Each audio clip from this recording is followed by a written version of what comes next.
Para muchos, un mito. Un piloto con un enorme talento, un estilo espectacular, con una vida llevada al límite tanto fuera como dentro de las pistas. Un gran soñador que tenía 3 deseos. 1. Ser piloto de carreras. 2. Ser piloto de la Fórmula 1. Y 3. Ser piloto de Ferrari. Bienvenidos al Gran Circo.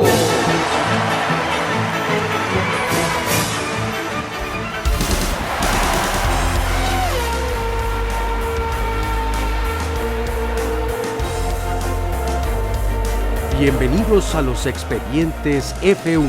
Esto es El Gran Circo. Y a lo largo de este episodio podremos conocer un poco más de la vida de Gilles Villeneuve. No olviden suscribirse, dejarnos su like y recomendarnos. Para nosotros es muy importante.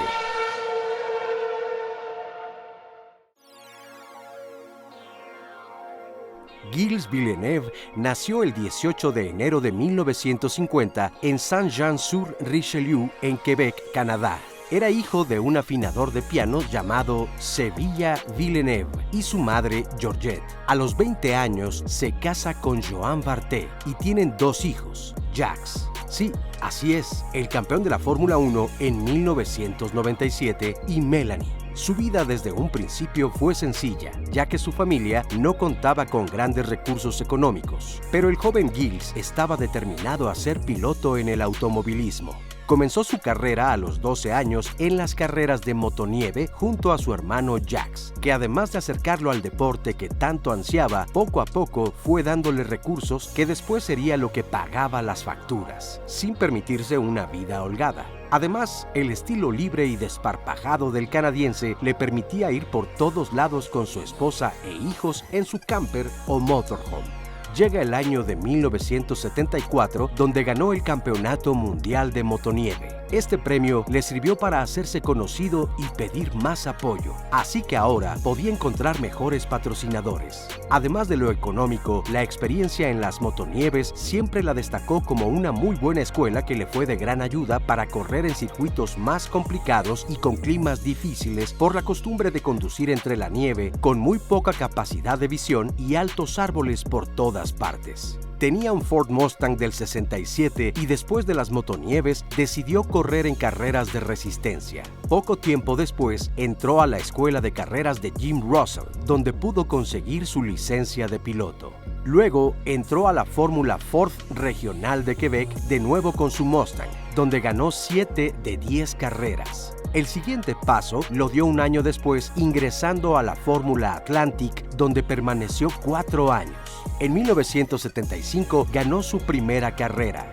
En el 76 se convirtió en campeón de la categoría, ganando todas las carreras de la temporada, con excepción de una.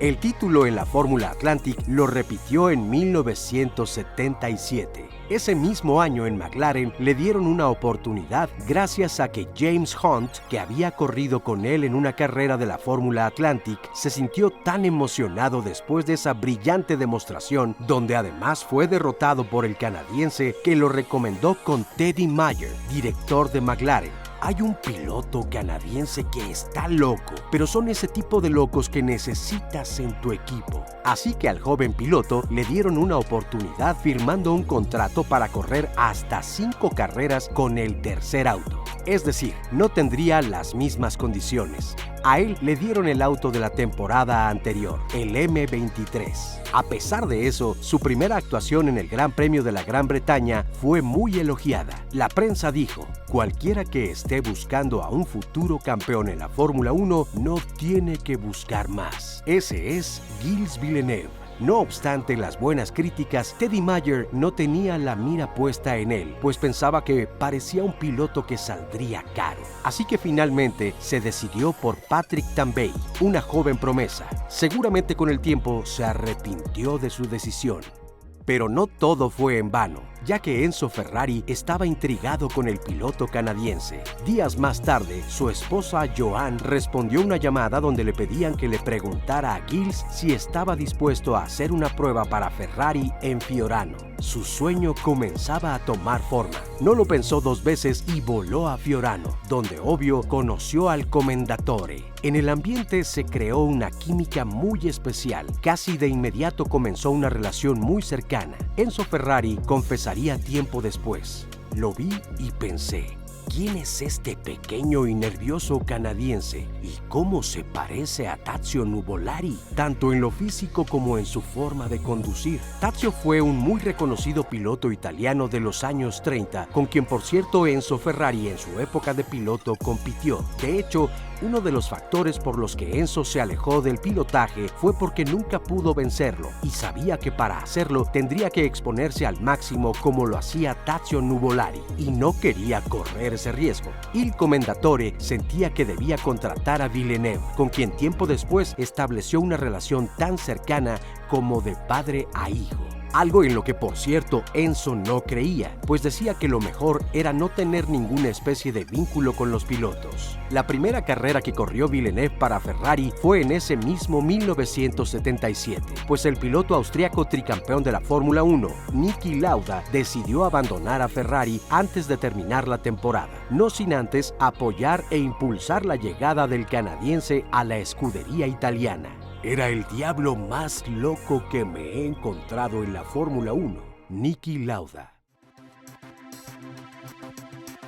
La primera temporada completa corriendo para los de Maranello fue en 1978. Las 3 primeras temporadas del canadiense con Ferrari habían dado algunos resultados, pero aún no lo esperado por todos. Entre la llegada del efecto suelo y la era del turbo a la máxima categoría, Ferrari tardó en adaptarse a las nuevas prestaciones en los monoplazas. Incluso, los tifosi pedían la cabeza de Gilles ante la falta de resultados. Cuentan que Enzo Ferrari llegó a decirle que dejara de chocar sus autos, que le estaba costando un dineral. «Eres el príncipe de la destrucción». Gilles le respondió: «Si vuelvo a hacerlo, yo mismo vendré a entregar mis guantes», cosa que jamás sucedió. Así que además de dejar de dañar la máquina de la Ferrari, comenzó a obtener algunas victorias, pero sobre todo a regalarnos maniobras históricas, llevando sus autos al límite, como en la temporada 78, donde ganó su primera carrera en el Gran Premio de Canadá. Por cierto, es el único canadiense hasta la fecha en lograrlo. Para el 79, ganó en Sudáfrica en el circuito de Kyalami. Ganó la segunda en Long Beach, donde además consiguió la pole position. Y ese mismo año se dio lo que se conoce como la mejor batalla de la historia. En el Gran Premio de Francia, a falta de 3 vueltas, el extraordinario combate que sostuvieron el piloto francés René Arnoux y Gilles Villeneuve hacen que cada vez que lo veamos se nos erice la piel. Después de intercambiar varias veces las posiciones y tocarse constantemente, estando a punto de perder el control de sus autos, ambos pilotos llegaron a la meta con una muy escasa diferencia, logrando que todo mundo estallara en júbilo tras la magnífica actuación. Gilles Villeneuve era querido dentro y fuera de las pistas. Una de las razones es que esa temporada pudo haber ganado el campeonato. Sin embargo, el equipo le dio instrucciones para que su coequipero Jody Scheckter se consagrara campeón. Villeneuve no hizo mayor objeción, mostrando su gran lealtad y compañerismo, algo que Enzo Ferrari destacó declarando: «Es el piloto perfecto». Para la última carrera de ese año, en el Gran Premio de los Estados Unidos, Gilles mostró su enorme capacidad para correr bajo la lluvia, donde en las prácticas logró el mejor tiempo, sacándole a Scheckter, que obtuvo el segundo mejor registro, 11 segundos.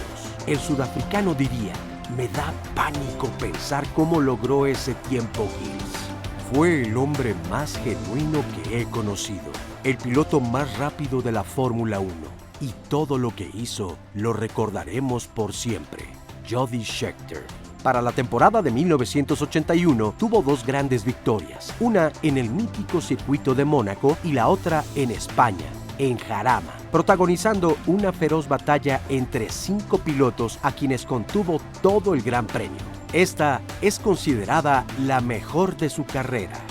Llegaba la temporada de 1982 y las expectativas eran muy altas para Villeneuve. Su compañero para ese año era el francés Didier Pironi. Arrancaba la carrera en Imola con serios problemas, ya que entre FISA y FOCA había grandes diferencias, generando que algunas escuderías decidieran no correr ese gran premio. De los 14 autos que corrieron, los más veloces eran las Ferrari, así que fue una carrera tranquila donde la instrucción era que ganara Villeneuve, pero el francés desobedeció la instrucción dejando atrás al canadiense en la última vuelta. Esto enloqueció de rabia a Gilles, quien prometió no volver a dirigirle la palabra a Pironi. La siguiente carrera sería en el circuito de Zolder, en Bélgica. Pironi marcaba la mejor crono para la clasificación. Desde luego, esto puso furioso a Villeneuve, quien de inmediato tomó su monoplaza con la intención de opacar el registro de su coequipero y ahora archirrival.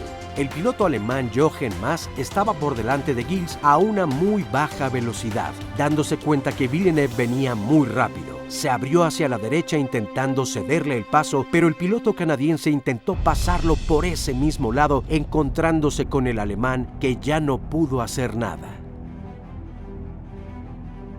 El accidente fue brutal. Gilles Villeneuve salió disparado de su monoplaza, perdiendo la vida segundos más tarde. El tiempo parecía detenerse. Nadie podía creerlo. El circuito enmudeció. El aviador, como también se le conoció por la capacidad de volar en las curvas, se había ido para siempre. Enzo perdía a uno de sus más estimados amigos, a su hijo, los tifosi a uno de sus más grandes mitos, y la Fórmula 1 probablemente a uno de los pilotos más querido, recordado, respetado y admirado, a pesar de nunca haber logrado un solo campeonato de pilotos en la categoría reina. El circuito de Île Notre-Dame, la isla de Nuestra Señora en español, llamado así anteriormente, donde hoy se corre el Gran Premio de Canadá, lleva orgulloso en un muy merecido homenaje el nombre de uno de sus hijos predilectos, Gilles Villeneuve. Si todo está bajo control, es que no vas lo suficientemente rápido. ¿Cómo puedes conocer los límites si no los sobrepasas? Gilles Villeneuve. Hemos llegado al final de otro episodio más de los Expedientes F1. Esperamos que lo hayan disfrutado. No olviden dejarnos su like, suscribirse si aún no lo han hecho y recomendarnos. Nosotros estaremos muy agradecidos. Gracias por acompañarnos. Hasta muy pronto. Esto es El Gran Circo.